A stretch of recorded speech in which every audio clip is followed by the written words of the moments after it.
পৃথিবীর মধ্যে অনেক ভালোবাসা আছে। প্রত্যেকটা ভালোবাসার পিছনে স্বার্থ রয়েছে। কি রয়েছে? স্বার্থ। কিন্তু একমাত্র নিঃস্বার্থ ভালোবাসা হচ্ছে পিতামাতার এবং সন্তানের ভালোবাসা। এখানে কোনো স্বার্থ নেই।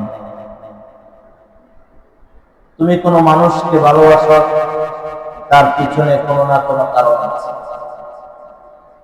কিন্তু সন্তান এবং পিতামাতার মধ্যে যে ভালোবাসা, এই ভালোবাসার মধ্যে কি নেই?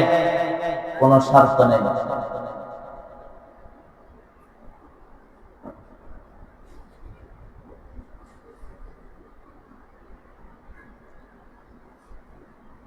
এই জন্য প্রত্যেক পিতামাতাই চাই সন্তানকে কিভাবে সুখী করতে পারবে, সন্তানকে কিভাবে দুনিয়ার মধ্যে একটা পর্যায়ে পৌঁছে দিয়ে যেতে পারবে, সন্তানকে কিভাবে বাড়ির মালিক করে দিতে পারবে, কিভাবে টাকা পয়সা, অর্থাৎ পিতামাতার মৃত্যুর পরে যাতে সন্তানটা সুখে থাকতে পারে, শান্তিতে থাকতে পারে, সেই চিন্তাই সকল পিতামাতাই করে। ঠিক না ভাই?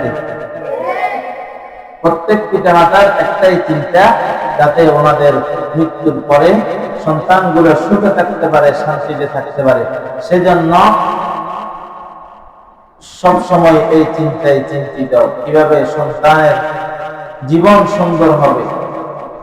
এখন কথা হচ্ছে, শুধুমাত্র দুনিয়ার জীবন কিভাবে সন্তানের সুন্দর হবে, কিভাবে সে সুখে শান্তিতে দুনিয়ার মধ্যে থাকবে, এই চিন্তা করলে কি হবে? নাকি পাশাপাশি আখিরাতের চিন্তাও করতে হবে? অবশ্যই করতে হবে।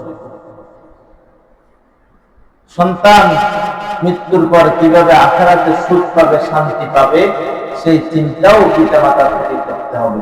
এটাও পিতামাতার হক সন্তানের প্রতি। দেখা যায় বর্তমানে অনেক সন্তান নামাজ পড়ে না, আল্লাহর হুকুম মানে না, মেয়েরা পর্দা করে না, ঘরের মধ্যে পর্দা নাই, কি বলবো, ইসলামের কোন বিধানের সাথে কোনো সম্পর্ক নাই। কিন্তু পিতামাতা এটা নিয়ে কোনো টেনশন নাই। টেনশন হচ্ছে কিভাবে বাড়ি করবে, কিভাবে গাড়ি করবে, শুধু চিন্তা করলে হবে? এটার পাশাপাশি আখিরাতের চিন্তাও করতে হবে, কিভাবে সন্তান আখিরাতে গিয়ে সুখে থাকে। কারণ দুনিয়া হচ্ছে ক্ষণস্থায়ী, আর আখিরাত হচ্ছে চিরস্থায়ী। আমাদের আসল বাড়ি কোনটা? কবর, আখিরাত। ওটাই হচ্ছে আমাদের চিরস্থায়ী বাড়ি। আর এখানে আমরা কিছুদিনের জন্য আসছি, কিছুদিন জীবন যাপন করে আবার চলে যাব। আগে ছিলাম না, এখন আছি, ভবিষ্যতেও কি থাকবো না।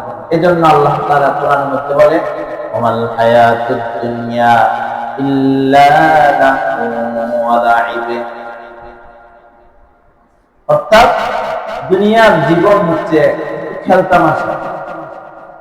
মানুষ যেমন